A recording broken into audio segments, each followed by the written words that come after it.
আসসালামু আলাইকুম। আমি আল্লাহর রহমতে ভালো আছি। আশা করি আপনারাও আল্লাহর রহমতে খুব ভালো আছেন। সমস্ত প্রশংসা সেই পাকজাত আল্লাহর জন্য, যিনি মানব জাতিকে সৃষ্টি করিয়াছেন এবং তাহাকে বয়ান করিবার ক্ষমতা শিক্ষা দিয়েছেন এবং মানুষের হেদায়েতের জন্য কুরআনে পাক নাজিল করিয়াছেন, যাহা মোমেনদের জন্য একদিকে নসিহত, হেদায়েত এবং রহমত স্বরূপ, আর অপরদিকে যাবতীয় রোগ হইতে মুক্তি লাভের উপায় স্বরূপ। উহাতে কোনরূপ সন্দেহর লেশমাত্রও নাই, অথবা কোনরূপ ত্রুটি বিচ্যুতিও নাই। আসুন মা ও বোনেরা, আমরা আল কোরআনের সাথে আঠার মতো লেগে থাকব। কিন্তু কেন? কোরআন পড়া বা না পড়া আপনার বা আমার অধিকার বা স্বাধীনতা। আমি কোরআন পড়লেও কেউ কিছু করতে পারবে না, না পড়লেও কেউ কিছু বলবে না। কেউ আছে প্রতিদিন কোরআন পড়ে, কেউ আছে মাঝে মাঝে পড়ে, কেউ বা আছে বছরে একবার দুইবার, কেউ বা আছে জীবনে একবারও পড়ে না, আর কেউ কেউ আছে কোরআন টাচ না কইরা এই দুনিয়া থেকে চিরবিদায় নিয়ে সেই আমার আল্লাহর কাছে চলে যান। কিন্তু আমি নালায়েক মিসকিন আপনাদেরকে অনুরোধ করব, কোরআন তেলাওয়াত করা অভ্যাস করুন। পড়া না জানলে শিক্ষা নেওয়ার ব্যবস্থা করুন। আমার বহুত মা বোনেরা আছে কোরআন পড়া জানে না, আবার শিখার জন্য চেষ্টাও করে না। মাঝে মধ্যে স্বামীক দোষারোপ করে যে আমাকে হুজুর রেখা শিক্ষা দেওয়ার ব্যবস্থা করে না। কিন্তু মা ও বোনেরা যারা এইভাবে ভাব নিয়ে আছেন, তাদের আমি বলতে চাই, এটা তো আপনার নিজের একান্তই দরকার। কারণ এই দুনিয়ায় আমরা কোনো কাম ভুল কইরাও অন্য মানুষের দোষ দিয়া বাঁচতে পারি, কিন্তু সেখানে চলবে না। সেখানে যার যার তার তার। আর কথায় আছে না, চাচা নিজের জীবন বাঁচা। ওইখানে কেউ ভাগ নিতে পারবে না আমরা যেগুলো ভুল কইরা থাকি, বা ভুলের শাস্তির ভাগ নিতে পারবে না। আমার আল্লাহ রহমানুর রাহিম, কিন্তু আল্লাহর 99 নামের বেলেগ বেলেগ অর্থ আছে। তাই আখেরাতের দিন, অর্থাৎ কিয়ামতের দিন, আমার আল্লাহ সূক্ষ্ম বিচারক সাজবেন। প্রত্যেক দিন কোরআন পড়লে আমরা কিভাবে লাভবান হব, আসুন মা ও বোনেরা ধৈর্য সহকারে অল্প আলোচনা করার চেষ্টা করি। যদিও আমার আলোচনা করার ক্ষমতা নাই, তথাপিও অন্তর কান্দে, তাই ভাবলাম আপনাদের সাথে অল্প আলোচনা করি। আমরা ডেইলি কি করি? গোসল করি। তার দ্বারা আমাদের কি হয়? শরীর পাক হয়। যারা কোরআন পড়ে বা বুঝে বুঝে পড়ে, তাদের অন্তর থেকে এইভাবে কি হয়? ময়লা পরিষ্কার হয়। আবার আমরা ব্যবহার করা পোশাক আশাক ডেইলি ধুইয়া আবার নতুন পরিষ্কার পোশাক আশাক পরিধান করি। কি জন্য? আমরা যে ডেইলি পোশাকগুলা ব্যবহার করি, সে পোশাক বা কাপড়গুলা কি হয়? ধুলা বালু, ময়লা, শরীরের ঘাম, বিভিন্ন বস্তু লাগিয়া ময়লাযুক্ত হয়ে যায়। সেটা আর ব্যবহার করার যোগ্য থাকে না। ওই জন্যে আমরা কি করি? ওইটা চেঞ্জ করে নতুন আরও একটা পরিষ্কার পিন্দি আর এটা পরিষ্কার করি। এইভাবে আমাদের দেহের ময়লা বিভিন্ন ধরনে আমরা পরিষ্কার করতে লাগবো। কারণ আমরা কাপড় পরিষ্কার করি কি দিয়া? সাবান দিয়া। দেহর পরিষ্কার কিন্তু সাবান দিয়া করা যাব না। দেহ পরিষ্কার করতে হইল লাগবো কি? আমার আল্লাহর কালামের বরকত। তাই আমরা আমার আল্লাহর কালামের বরকত দিয়া ডেলি কোরআন পড়িয়া আমার দেহর সব চিন্তা দূর করিয়া দেহর ভিতরে প্রশান্তির সৃষ্টি করার চেষ্টা করব ইনশাআল্লাহ। আর ডেলি কোরআন পড়লে আমাদের অন্তরের প্রশান্তি আসে, আনন্দ আসে, শান্তি আসে, আর আমরা এই দুনিয়াতে ভালোভাবে চলার জন্য সুবিধা পাই। যদি আমার শারীরিক মানসিকভাবে আমরা যদি সুস্থ না হই, এই দুনিয়ায় কিন্তু কিছুই ভালো লাগবে না। তাই আমরা মানসিকভাবে শারীরিকভাবে কিভাবে শান্তি পাবো, সেটাও আমাদের খুঁজে নেওয়া দরকার। আমরা সকালবেলা কি করি? সকালবেলা ঘুম থেকে উঠে ঘরটা ঝাড়ু দেই, উঠানটা ঝাড়ু দেই, বিছনাটা পরিষ্কার করি। কি জন্য? এগুলা ঠিক করার জন্যে।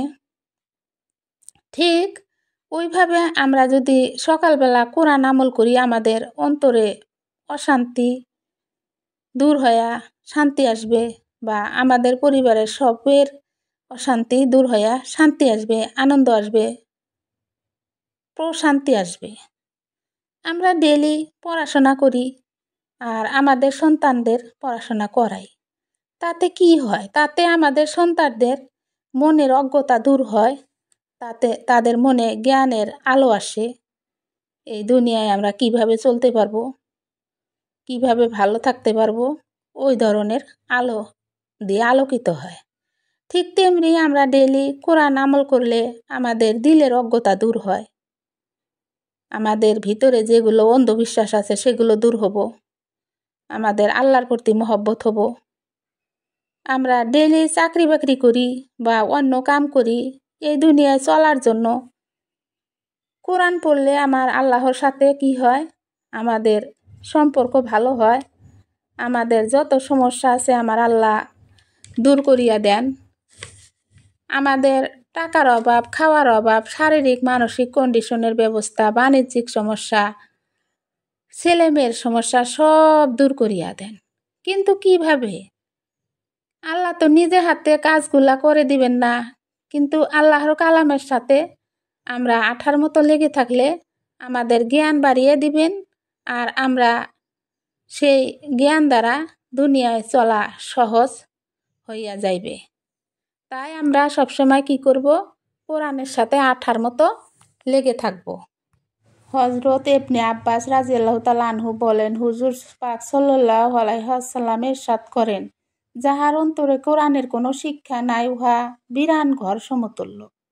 বিরান ঘরের সহিত তুলনার অর্থ এই যে জনমানবিহীন শূন্য ঘরে যত সব ভূত প্রেত আশ্রয় লয়, তদ্রূপ কোরআনবিহীন অন্তরকে শয়তানে দখল করিয়া লয়। হজরত আবু হুরায়রা রাদিয়াল্লাহু তাআলা আনহু বলেন, যে ঘরে কোরআন তেলাওয়াত করা হয় সেই ঘরের ছেলে মেয়েরা খুব ভালো হয়, তারা বরকতওয়ালা হয়, আর সে ঘরে সবসময় ফেরেশতা যাতায়াত করে, আর শয়তান সে ঘরে থাকিতে পারে না, শয়তান সেই ঘর থেকে দূরে সরিয়া যায়। পক্ষান্তরে যেই ঘরে কোরআন তেলাওয়াত হয় না, সে ঘরে ফেরেশতা থাকে না, ফেরেশতা সেখান থেকে চলিয়া যায়, উহাতে শয়তান ঢুকিয়া আনন্দ উল্লাস করে আর ফুর্তি করে। তো যাই হোক, আমরা যাতে আমাদের ঘরগুলায় সবসময় কোরআন তেলাওয়াত করি, তার জন্য আমরা আশা রাখিলাম। অন্য এক হাদিসে হজরত ইবনে ওমর রাদিয়াল্লাহু তাআলা আনহু বলেন, হুজুর আকরাম সাল্লাল্লাহু আলাইহি ওয়াসাল্লাম ফরমাইয়াছেন, লোহায় পানি লাগিলে যেরূপ মরিচা পড়ে, তদ্রূপ মানুষের কলবের মধ্যেও মরিচা পড়িয়া যায়। কেহ জিজ্ঞাসা করিলে, ইয়া রাসূলুল্লাহ, উহা পরিষ্কার করিবার উপায় কি? হুজুর পাক সাল্লাল্লাহু আলাইহি ওয়াসাল্লাম তখন উত্তর করিলেন, মৃত্যুকে বেশি বেশি করিয়া স্মরণ করো আর কোরআন পাক তেলাওয়াত করো। সুবহানাল্লাহ। অর্থাৎ অতিমাত্রায় পাপ করিলে ও আল্লাহর জিকির হইতে গাফেল হইয়া গেলে কলবের মধ্যে মরিচা লাগিয়া যায়, এবং কালামে পাকের তেলাওয়াত, মৌতের স্মরণ, উহা পরিষ্কারের জন্য রেয়াতের মতো কাজ করে। রেয়াত দিয়া যেমন মিস্ত্রিরা অস্ত্রপাতি সাফা করে, আর এই কোরআন পাক তেলাওয়াত করলে আমাদের দেহুর রেয়াতের মতো কাজ করে। অন্তর ঠিক আয়নার মতো, উহা যত বেশি অপরিষ্কার হইবে, উহাতে আল্লাহর মারফত কম হাসিল হইবে, আর উহা যত বেশি স্বচ্ছ পরিষ্কার হইবে, মারফতের আলো উহা তত বেশি উদ্ভাসিত হইবে। হজরত আবু হুরায়রা রাদিয়াল্লাহু তাআলা আনহু হইতে বর্ণিত, হুজুরে পাক সাল্লাল্লাহু আলাইহি ওয়াসাল্লাম বলেন, যে ব্যক্তি কোনো রাত্রে 10টি আয়াত মাত্র পাঠ করিল, সে উক্ত রাত্রে গাফেলদের মধ্যে গণ্য হইবে না। সুবহানাল্লাহ। 10টি আয়াত পড়িতে মাত্র কয়েক মিনিট ব্যয় হয়, উহা পড়িলে সারা রাত গাফেল না হওয়া কত বড় ফজিলতের কাম, আর আমরা এর থেকে কি হয়ে থাকি? গাফেল হয়ে থাকি। তাই আমি আমার মা বোনদেরকে অনুরোধ করব, আপনারা সবসময় কোরআনের সাথে লেগে থাকেন। কোরআন কি কয় সেটা আমরা বুঝে বুঝে বুঝে বুঝে আমল করার চেষ্টা করব। আর আমাদের জীবনটা আমরা কোরআনের সাথে পরিচালনা করব। কোরআনটা একটা আমার দেশের যেমন সংবিধান থাকে, ওইরকম কোরআন আমাদের ইসলাম ধর্মের একটা সংবিধান। আমরা কিভাবে চলবো, কি খাবো কি না খাবো, কাক দান করব কাক দান করব না, বা কার সাথে আমরা কিভাবে সহায় নেব, কার সাথে আমরা দেখা করব, বা কার সাথে কথা বলবো, কার সাথে বিয়া হব, বা স্ত্রী মারা গেল স্বামী তার জন্য কি আদায় করব, বা স্বামীর কাছে স্ত্রীর কি হক, বা স্ত্রীর কাছে স্বামীর কি হক, বাবা মার কাছে ছেলে মেয়ের কি হক, ছেলে মেয়ের কাছে আবার বাবা মার কি হক, সমস্ত বস্তু এই কোরআনে অন্তর্নিহিত আছে। তাই বলি আমার মা বোনদেরকে আমি অনুরোধ করি, আপনাদের আমি হাত পাও ধরে বলি, আপনারা কোরআনের সাথে লেগে থাকেন। কোরআন কি কয় কোরআনের সাথে আমরা চলি। আর আমার জন্যও আপনারা দোয়া করবেন যাতে আমি কোরআন বোঝার তো আল্লাহ তৌফিক দান করে, আর আমিও যাতে সবসময় কোরআনের সাথে লেগে থাকতে পারি। আমি নিষ্পাপ না, আমি পাপে জর্জরিত, আমার অন্তরে পাপ দিয়ে ভর্তি। আপনারা আমার জন্য দোয়া করবেন যাতে আমার অন্তর থেকে পাপ মুছে এ দুনিয়া থেকে পাপ মুক্ত হয়ে আমার আল্লাহর কাছে যাইতে পারি। আর আপনাদের জন্য আমি আল্লাহর কাছে কামনা করি যাতে আপনাদের আল্লাহ সুস্থ হায়াত দান করে, রোগ ব্যাধি সব দূর করে, আপনাদের ছেলে মেয়ে যাতে ভালো থাকে, আপনাদের ছেলে মেয়ে যাতে উচ্চ শিক্ষিত হইতে পারে, ইহকাল পরকাল দুই কালের জন্য যাতে আপনাদের ছেলে মেয়ে উপযুক্ত হয়। আর আমার জন্য দোয়া করবেন আমার বাচ্চাও যাতে উপযুক্ত হয়, আর ইহকাল পরকাল দুই কালের জন্য যাতে আল্লাহ তাক উপযুক্ত বানায়, আল্লাহ তা কবুল করে। সুবহানাল্লাহ, আলহামদুলিল্লাহ, আসসালামু আলাইকুম মা ও বোনেরা।